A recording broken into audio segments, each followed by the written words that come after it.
Assalamualaikum warahmatullahi wabarakatuh. Halo teman-teman, bagaimana kuliah dari kalian selama pandemi?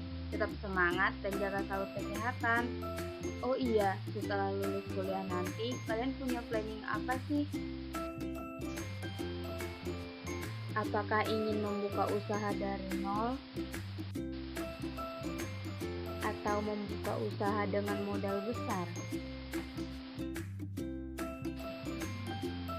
Atau mungkin bekerja di perusahaan besar,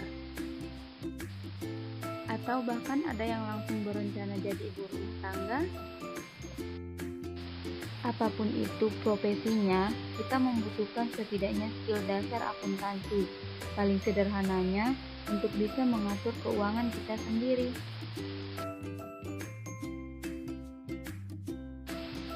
Tapi kebanyakan dari kita mengalami kesulitan yang berakhir malas dan takut belajar akuntansi. Kenapa ya? Mungkin karena kurangnya motivasi dalam belajar akuntansi, atau pusing duluan karena banyaknya angka dan tabel yang terlihat rumit dan lain sebagainya. Apapun alasannya, jangan malas, jangan menyerah. Selagi kita mau, tekun, dan serius dalam belajar, perlahan kita pasti paham. Yuk belajar akuntansi. Dalam belajar akuntansi, materi yang satu dengan yang lainnya saling terhubung dan berkesinambungan. Karena hal itu, kita perlu mempelajari hal yang paling dasar di dalam akuntansi.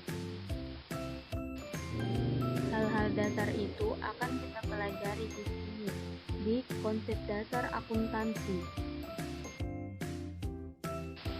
Di sini kita akan membahas tentang pengertian akuntansi, kegunaan informasi akuntansi, pemakai akuntansi, dan juga persamaan dasar akuntansi. Pengertian akuntansi.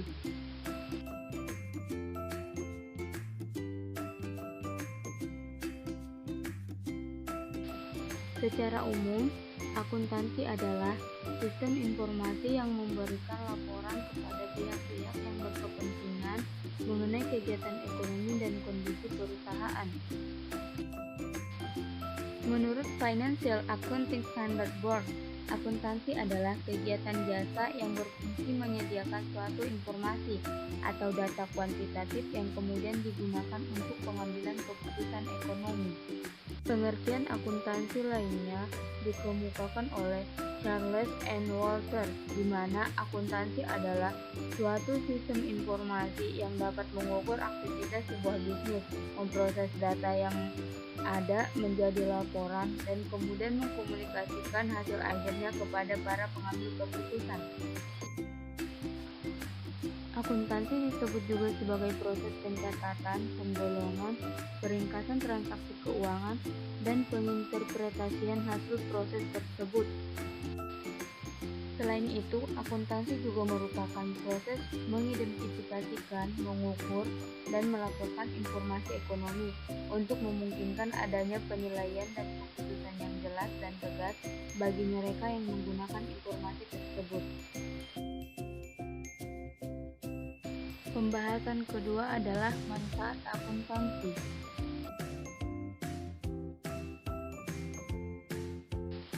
Manfaat akuntansi dalam menyediakan informasi keuangan untuk dasar keputusan manajerial.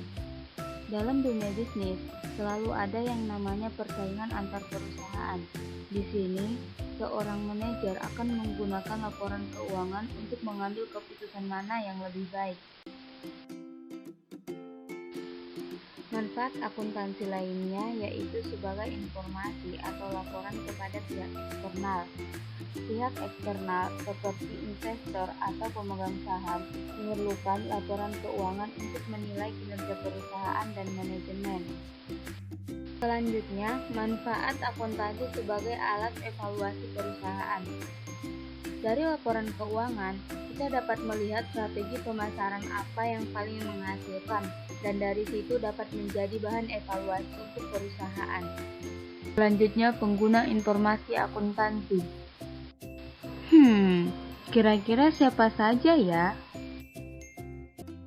Ada beberapa contoh pemakai informasi akuntansi, yaitu karyawan, manajer, dan bagian-bagian dari organisasi. Sedangkan contoh pemakai informasi akuntansi internal adalah investor, kreditor, pajak, dan pemerintah.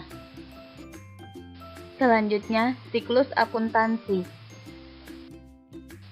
Siklus akuntansi adalah merupakan proses di mana aktivitas yang dimulai dari analisis dan pencatatan transaksi bisnis, serta berakhir dengan persiapan untuk aktivitas periode akuntansi selanjutnya melalui pembuatan jurnal penutup, di mana alur siklus akuntansi ini dimulai dari pembuatan jurnal, buku besar, neraca saldo dan penyesuaian, neraca lajur, dan laporan keuangan. Pembahasan selanjutnya adalah persamaan dasar akuntansi. Persamaan dasar akuntansi adalah sebuah hubungan antara hutang, harta, dan modal dari perusahaan karena setiap transaksi bisnis mempengaruhi minimal 2 akun perusahaan. Dengan formula aset merupakan hasil penjumlahan dari kewajiban dan ekuitas, di mana aset adalah sumber daya yang dimiliki atau dikendalikan oleh perusahaan untuk digunakan manfaatnya di masa depan, sedangkan kewajiban adalah sejumlah dana yang perusahaan pinjam dari pihak lain atau kreditur dan harus dilunasi sesuai waktu yang disepakati. Dan ekuitas merupakan bagian dari aset perusahaan yang dimiliki oleh pemegang saham atau pihak ketiga dan masuk ke dalam rumus persamaan dasar akuntansi. Hal-hal yang perlu diperhatikan dalam konsep dasar akuntansi.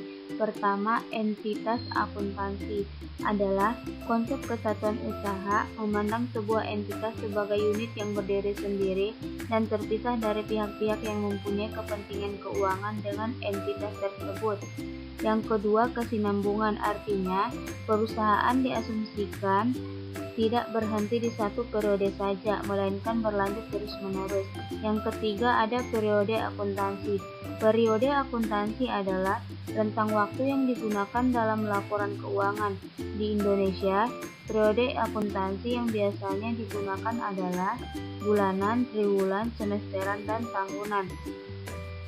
Pencatatan transaksi harus didasarkan pada dokumen asli.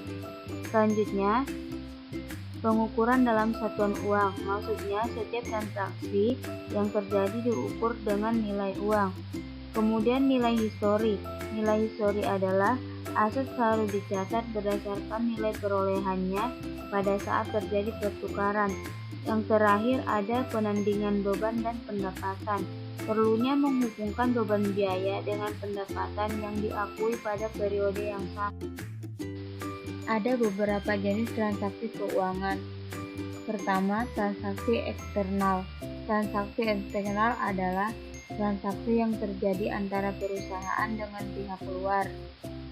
Kedua, transaksi internal.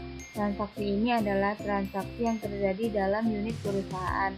Tiga, transaksi operasi adalah berkaitan dengan kegiatan perusahaan dalam rangka menciptakan pendapat. Yang terakhir, transaksi modal. Transaksi ini adalah semua transaksi yang berkaitan dengan pemerolehan dana untuk membiayai kegiatan. Alhamdulillah, cukup sekian untuk materi kali ini. Semoga bermanfaat. Terima kasih untuk yang menyaksikan.